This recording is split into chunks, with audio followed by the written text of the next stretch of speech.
Alright, today on Why We're Single, we're talking about the best MMOs, and the most recent one that I played was Star Wars The Old Republic. Now, this game, it actually kind of excited me at first because what it did was it took the regular grindy thing that you had to do whenever you're playing MMOs, and it actually gave a bit of a story to it. You had things that have affected your character's storyline, so it helped kind of leveling up, but eventually the quests got a little monotonous, but I thought the idea was great. The idea was there, and it was definitely really fun to play. The coolest part, though, about The Old Republic was that anyone could jump into PvP at any time, and you'd be at max level. Your equipment might not be what it should be, but you were able to just jump in PvP, so the people that wanted to just PvP could do that, and you'd actually level up from doing it. So, a cool, innovative game. Hopefully next time around, the quests will not become so monotonous, and we'll go to the end and be really cool, but definitely a really fun one to play. It also had these really fun space battles. Now, they didn't really add a whole lot to the game other than easy quests that you get experience from, but it was kind of reminiscent of Star Fox a little bit, and those were really enjoyable as well.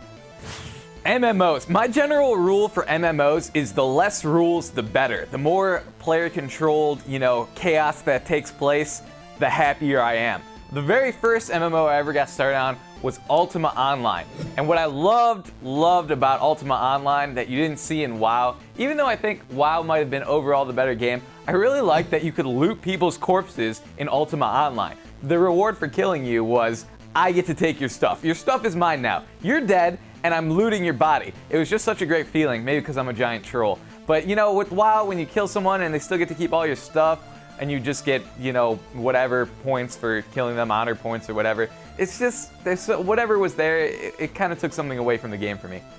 Because that was the second MMO I really played. So Ultima Online will always hold a special place in my heart. I remember playing that game as a kid, and I remember my mom said this one line to me that was great. I was just wandering around the world of Ultima Online, and my mom comes in, and she hears the music coming through the speakers, and she's like, they play that spooky music to try and brainwash you. And I'm like, yes, Mom, whatever. And yeah, I guess maybe it worked, because I played a lot of that game. So thanks to Ultima Online for giving me my first memories of an MMO. Now, I'll admit, I'm not a big MMO player, but I can recognize a good one when I see it, and Star Wars Galaxies was definitely up there. Old Republic by BioWare was fantastic, but Galaxies was just so intricate and well designed that it literally had its own ecosystem, because you can play as two different classes. So you can be your warrior, and you can also be a parts collector or a merchant. And there were people that just dedicated their time to being a merchant, so you can actually get all the items that you needed, put together your weapons, and everyone was working very cohesively together. But more importantly, this wasn't a Star Wars game where you can just run around as Jedis and Sith just f***ing everything up. You actually had to spend a lot of time to become a Jedi.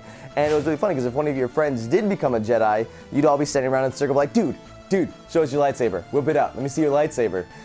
All right. But then, as soon as you did do that, you'd pop up on the map for all the bounty hunters to see, so everyone would start to swarm to your location. So you're like, all right, here's my lightsaber. Whoop, gotta go and get out of there. But it was such a great game until they decided to nerf it because there was too many moms complaining that my son spent all this time putting together this rebel base, and then these people just kind of came in and blew it up. Good. It teaches your kid to have better defenses or play better. There's consequences to your actions. But no, then they nerfed it, then everyone could become a Jedi. But before that point, this was easily the best Star Wars PC game. I said it right there.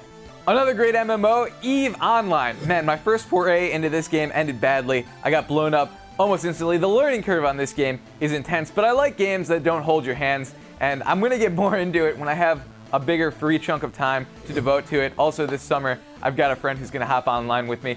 But man, players can just come in and wreck your day. Trolls can mess you up in this game. There's not a lot of rules. There's a lot of guys with very big ships just out there waiting to destroy you. And of course, you have the ability to get in-game points that you can then transfer over to actually pay for your subscription, which is cool. So the better you get in this game, the more free it becomes, which is awesome. And you can just kind of do whatever you want. You can mine or be a raider or join some huge alliance or company, become a president of a company and manage the money. I heard about one guy who emptied his companies, you know, they're kind of like guilds in that game, just emptied their bank and took all the money. And it's like, yes, I betrayed you. I committed bank fraud in the game. What are you going to do about it? It's in a game. It's kind of funny. So, yeah, EVE Online gets mad props for just kind of letting players do whatever they want.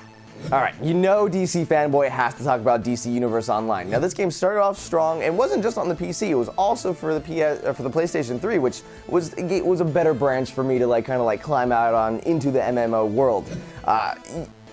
The one downfall is you couldn't play as Batman or Green Lantern, but you can create your own superhero and be mentored by Batman. Like, come on. What more do you want than to find your favorite superhero, become your own superhero, and follow in their footsteps? Like, this gave you that opportunity.